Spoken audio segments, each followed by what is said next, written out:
Bonjour, nous allons voir ensemble comment composer une requête statistique.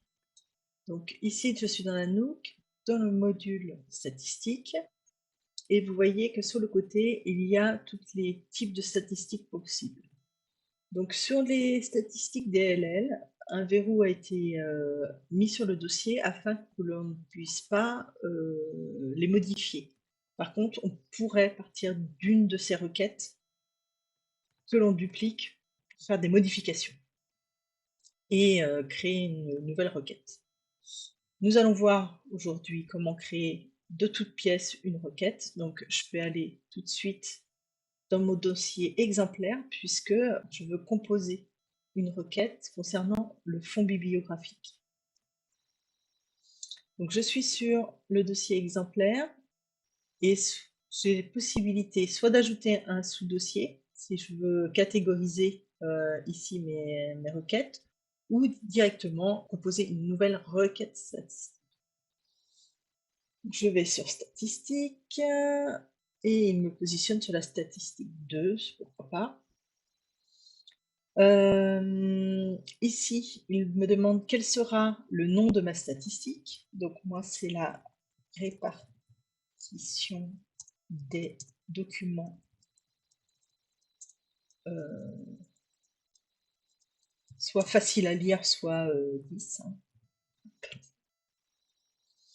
Voilà. Dans la partie tableau, il va falloir définir ce qui nous intéresse comme axe du tableau, c'est-à-dire quelle colonne, quelle ligne.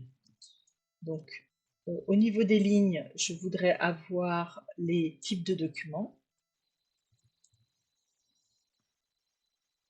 Donc, je commence à saisir type, et en fait, Nanook propose un menu déroulant dans lequel je peux choisir les informations.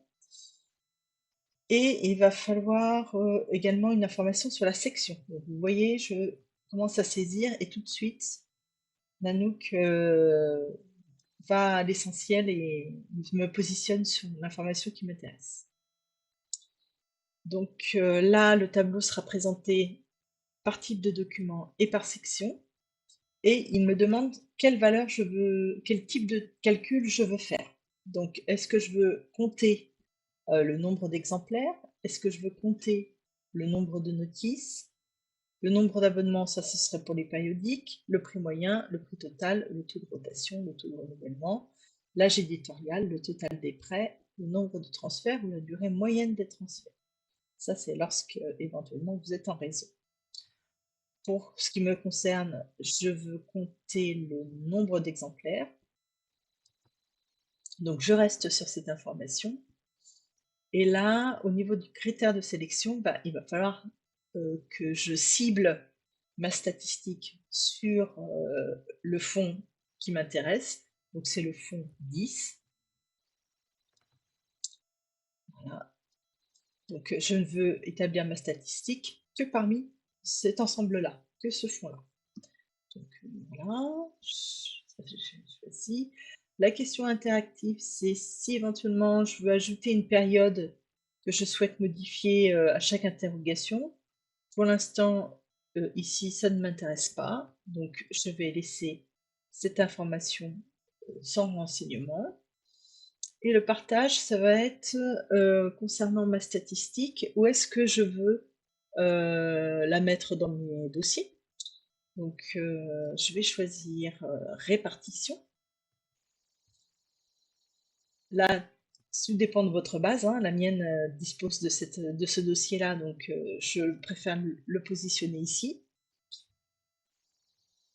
Je veux que ce soit visible par tous, modifiable par tous, mais il serait possible éventuellement de restreindre au réseau me concernant ou à la bibliothèque me concernant.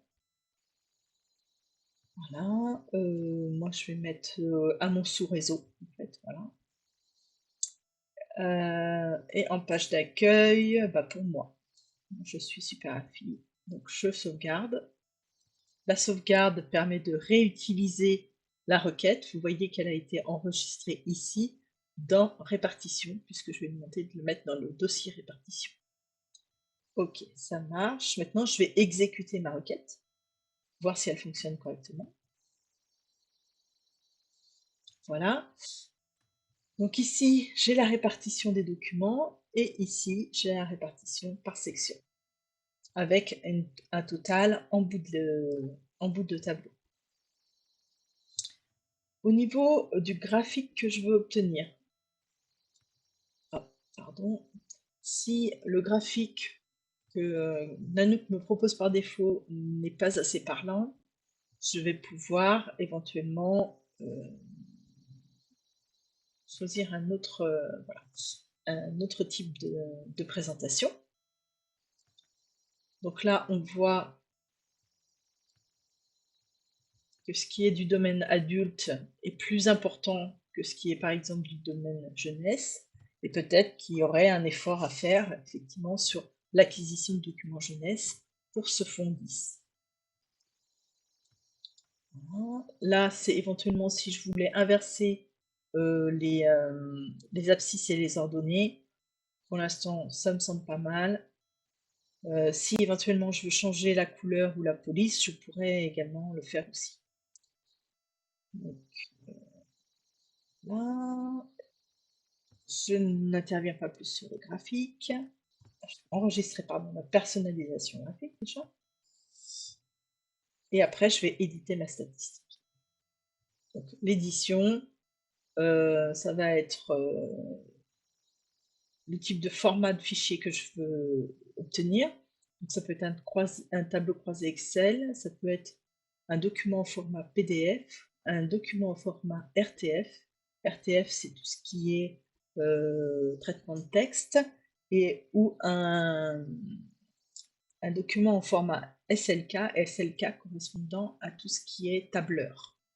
Donc soit sous OpenOffice, soit sous Microsoft, c'est lui qui veut.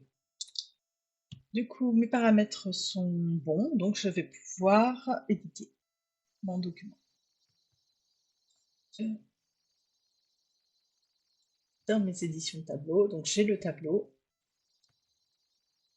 et j'ai le graphique. Voilà, que je peux éditer éventuellement. Nous avons vu comment effectuer une requête statistique simple. Je vous présenterai dans un second temps, dans un second tuto, une requête un peu plus complexe. Je vous remercie et je vous souhaite une bonne journée et à un prochain tuto.